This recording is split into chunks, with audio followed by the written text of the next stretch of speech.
The light at the top of the stairs was not warm.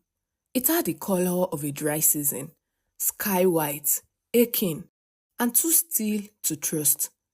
Nafi stepped into it with caution. Her knees ached, her hands trembled, but she was upright. The threads were gone. The collector was gone. She turned slowly. The stairway behind her had vanished. A narrow alley stood in its place. It looked like the one behind Myson Road, but wrong. The windows had no depth. The sky had no sun. No people, no sound. A memory, preserved too long. Then, someone stepped out from the alley corner. Herself, but not quite. This Nafi had her eyes, but her shoulders held less weight. She wore a scarf Nafi hadn't owned in a decade. "You don't belong here," the other Nafi said gently. Nafi didn't flinch. "Neither do you." The woman tilted her head. "I stayed. You left. This isn't real. No, but neither is any one version of you." The city around them began to bend. Buildings folded into their reflections. "This is the last room, isn't it?" The other eye nodded. The maze never ends with exits. It ends with clarity, and clarity hurts.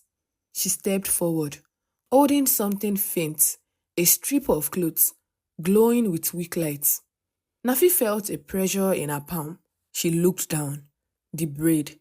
It had returned, curled tightly, frayed in parts, but intact.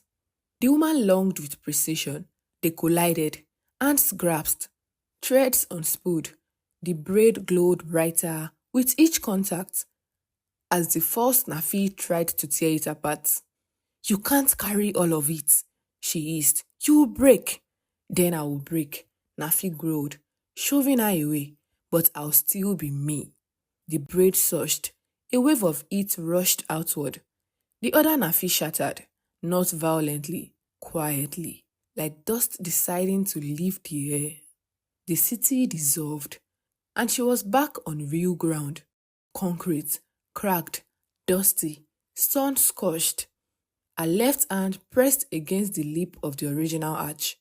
No hallucinations, no glow, just air and noise. A man shouted her name. One of the shelter staff, a junior guard named Isuf, was running towards her. "Madam Nafi? God, we thought, what happened? You've been gone for..." She held up a hand. "What day is it?" she asked. He stared. "Same day. You went in just an hour ago." She blinked. "An hour. Not a day. Not a week. Not a life." She turned and looked down the arch. Empty now. Just shadow. No noise. No glow. She reached into her coat pocket. The braid wasn't there. Just a single strip of cloth. She didn't know which life it belonged to, but it didn't matter anymore. She wasn't here to preserve one story. She was here to live her own. She dusted off her coat, nodded at Isuf, and walked back toward the shelter. Inside, the children were playing. Noise, motion, chaos. It was the mess of real life, and it was perfect. She crossed the threshold and smiled. No fanfare, no magic, no collapse of space, just choice. And that was enough. Later that night, as Nafi sat alone in her apartment, she pinned the cloth thread to her corkboard. No label, no memory attached, just proof that she had gone into the place where all stories wait to be written and walked out with her own.